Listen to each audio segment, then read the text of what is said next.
अमित शहांच्या वक्तव्याविरोधात आणि राहुल गांधींवर दाखल केलेल्या एफआयआर विरोधात काँग्रेस आज देशभर आंदोलन करणार। अमित शहांनी माफी मागावी आणि राजीनामा द्यावा, काँग्रेसची मागणी। महायुतीने सुरू केलेल्या योजना बंद होणार नाहीत, सभागृहात मुख्यमंत्री देवेंद्र फडणवीसांची ग्वाही। तर अधिवेशन संपल्यावर लाडक्या बहिणींचा डिसेंबरचा हप्ता देणार असल्याचीही माहिती। लाडक्या बहिणी पात्र असलेली एकही बहीण त्यांच्या हप्त्याला मुकणार नाही, हा त्यांच्या लाडक्या भावाचा शब्द। उपमुख्यमंत्री एकनाथ शिंदेंचं आश्वासन। यवतमाळ आणि वाशिमच्या महिलांनी उपमुख्यमंत्री एकनाथ शिंदेंची भेट घेतली। भावना गवळींना मंत्रिमंडळात स्थान देण्याची मागणी केली।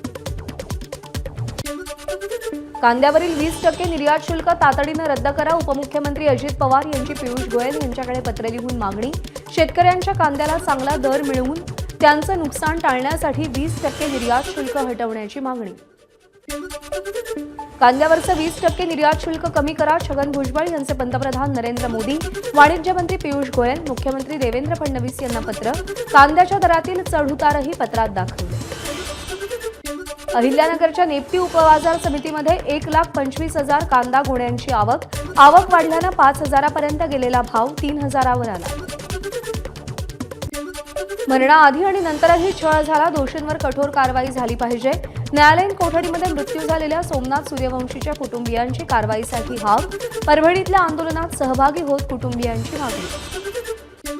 सरपंच संतोष देशमुखांच्या अंगावर एकूण 56 जखमा असल्याचं अहवालातून समोर।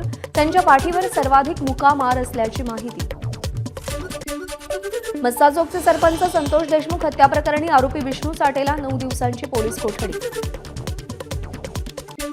परभणीच्या जिंतूरमध्ये सरपंच संतोष देशमुख हत्या प्रकरणी आसूड मोर्चा। प्रचंड घोषणाबाजी करत आरोपीवर कडक कारवाईची मागणी। मस्साजोगचे सरपंच संतोष देशमुखांच्या हत्ये प्रकरणाचा नांदेडमध्ये सकल मराठा समाजाकडून निषेध। हत्येची चौकशी निष्पक्षपणे व्हावी यासाठी जिल्हाधिकाऱ्यांना निवेदन दिलं। मुंबईतील एलिफंटा बोट दुर्घटनेनंतर प्रशासन खडबडून जागं। अलिबागच्या मांडवा जेट्टीवर पर्यटकांची सुरक्षा वाढवली। अजंठा पीएनटी मालदार बोटीमध्ये सगळ्या प्रवाशांना लाईफ जॅकेट्स। सिंधुदुर्गच्या हिरलोक गावामध्ये अघोरी कृती करण्याचा प्रयत्न करणाऱ्या 5 जणांना 4 दिवसांची पोलीस कोठडी। दिवाणी न्यायालयाची कारवाई। एबीपी माझा, उघडा डोळे बघा नीट।